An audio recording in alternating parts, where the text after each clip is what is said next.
What's going on, y'all? BBQ Dropout here.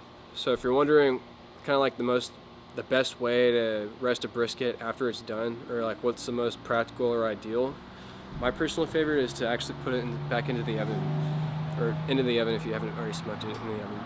You can obviously do it on the counter or rest it on the counter. You can put it in like a faux Cambro or just like an ice cooler and like close the top and just let it sit. My personal favorite is putting it in the oven, and there's a couple of reasons why.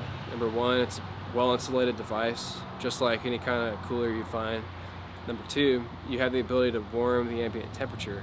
And so what that can do is either like prolong the resting period. So let's say you kind of like just want to pull the brisket off, and like you want to plan way ahead, kind of like barbecue restaurants do. That's really what they do.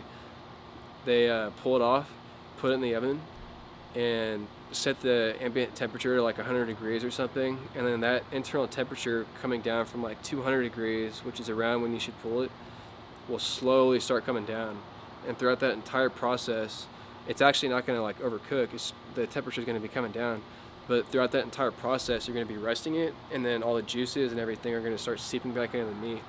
And so by the time the internal temperature goes all the way back down to like 165, which is like probably when you should start slicing into it, if you're not going to like package it up and put it in the fridge for the next day, then all those juices are going to start seeping back into the meat. It's going to be super juicy.